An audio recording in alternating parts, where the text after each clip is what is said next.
Hi friends. आज के इस वीडियो में हम बात करने जा रहे हैं जो भारत का नया कानून आया है उसके बारे में कि कौन कौन सा कानून कैसे कैसे बदला है। वो सब कुछ इस वीडियो में मैं आपको डिटेल में बताऊंगा। तो सबसे पहले बात कर लेते हैं कि हमारा जो देश में अमित शाह जी ने जो कानून लाया है, तो कानून लाने की क्या ज़रूरत थी।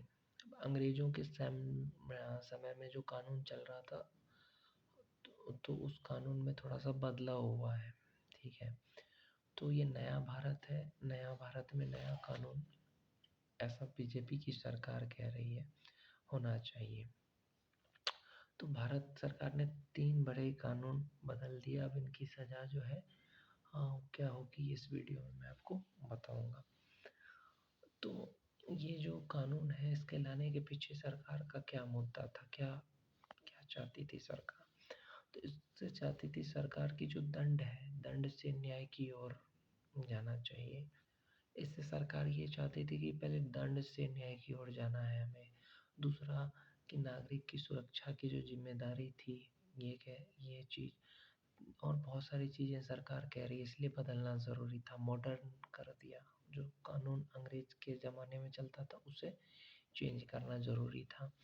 नागरिकों को सशक्त बनाया जिससे कि नागरिक मजबूत बन सके, उनको न्याय मिल सके। और पुराने कानूनों को निरस्त करने के लिए हमें नए कानून की ज़रूरत पड़ी। आईपीसी पहले कहते थे अंग्रेज के ज़माने में आईपीसी, लेकिन अब हम क्या कहेंगे, आईपीसी की जगह उसे कहेंगे भारतीय न्याय संहिता।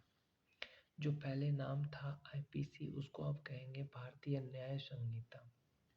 ठीक है, अब आईपीसी नहीं कहेंगे। और उसको आईपीसी को कहते हैं इंडियन पेनल कोड। पहले कितनी धाराएं थे आईपीसी में, 511 धाराएं थी, लेकिन अब कितनी है, अब हो गई कुल 356 धाराएं। अंग्रेजों के समय में कितनी धाराएं थी, 511 धारा थी, अब हो गई है 356। ठीक है, अब आईपीसी की जो धाराएं हैं उसमें 22 धाराओं को जोड़ा गया है।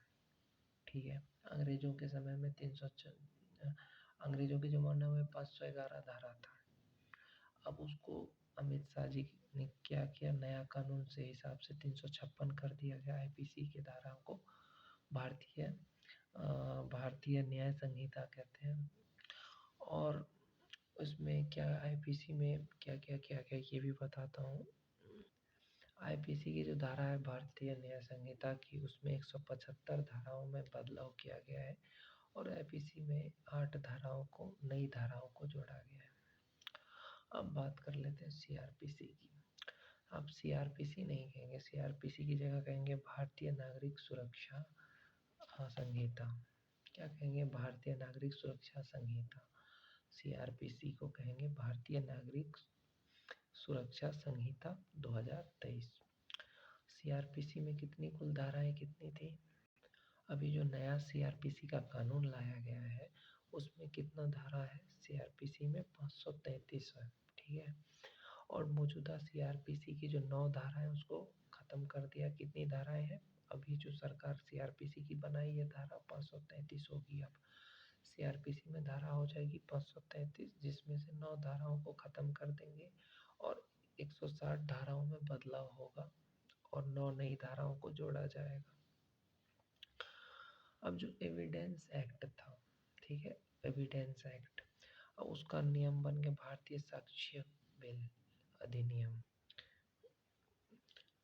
पहले कितनी धाराएं थी, 166 धाराएं थी, जिसमें से 23 धाराओं को बदला गया है और एक धारा जोड़ी गई है और 5 पुरानी धारा को निरस्त कर दिया गया है। अब मैं तुम्हें बताता हूँ कि पहले जो था राजद्रोह का कानून था, जिसको अभी ख़त्म कर दिया गया, राजद्रोह का कानून नहीं है।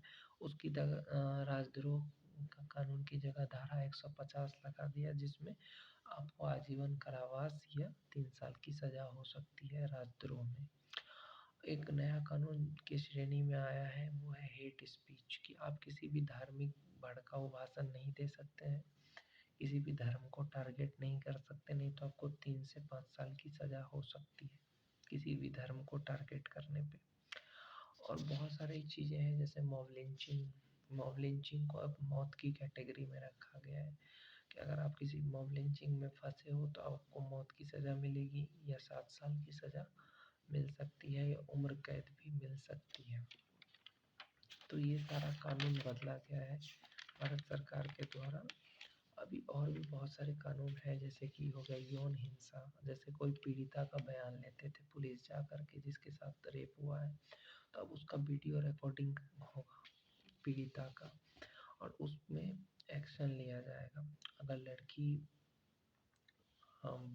लड़की बालिग है तो आपको सज़ा मिल सकती है, अगर लड़की नाबालिग है तो आपको मौत की सज़ा मिल सकती है, ऐसा कोर्ट कह रही है। और चार्जशीट का जो पहले फाइल होता था, अभी 90 दिन के अंदर चार्जशीट का जो है होना चाहिए।